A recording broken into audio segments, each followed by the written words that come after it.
কেমন আছেন? চিনতে পারছেন? ভালো আছি। শুধু আপনাকে না পাওয়ার কষ্ট আছে। আপনাকে ভুলে যাওয়া সম্ভব না। বাসার সবাই কেমন আছে? ভালো। আপনার? আলহামদুলিল্লাহ।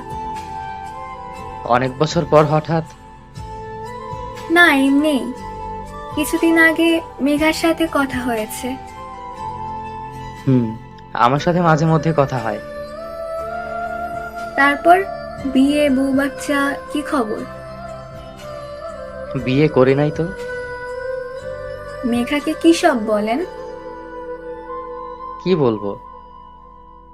আপনি নাকি আমার জন্য বিয়ে করেন নাই, আমার জায়গা অন্য কাউকে দিতে পারবেন না, এখনো ভালোবাসেন আমাকে। যা বলেছি সবকিছু সত্যি। হ্যাঁ, আপনার জায়গায় অন্য কেউ দেওয়া সম্ভব না। যে হাত একবার আপনি ধরেছেন, ওই হাত আমি অন্য কাউকে ধরতে দিতে পারি না। কিন্তু আপনি তো জানেন আপনি আমাকে পাবেন না কখনো। আমাকে আপনি লাস্ট 2 বছর ধরে দেখেনও নাই, আর কখনো দেখা পাবেন কিনা সেটাও জানেন না। তাহলে এমন কেন করেন? এখন বিয়ে করা দরকার আপনার। আপনার আম্মু এমন অবস্থা।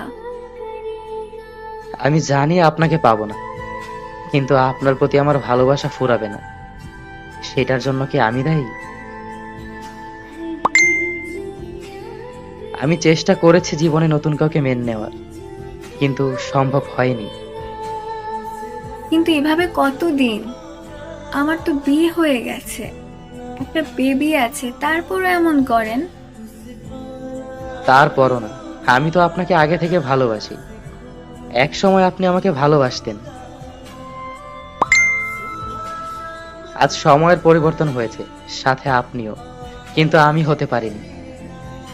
জানেন, মাঝে মাঝে আপনার জন্য আমার অনেক কষ্ট হয়। আমি একটা পুরুষ মানুষ, বাচ্চাদের মতো কান্না করি আপনার জন্য। আমি বেইমানি করেছি আপনার সাথে, এসব ভেবে ভুলে যান। বললাম তো চেষ্টা করেছি, কিন্তু পারিনি। সেই পুরনো সময়গুলো মনে পড়ে অনেক। একটা সময় আপনি বলতেন আপনাদের এলাকায় যাওয়ার জন্য, কিন্তু আমি যেতে পারতাম না।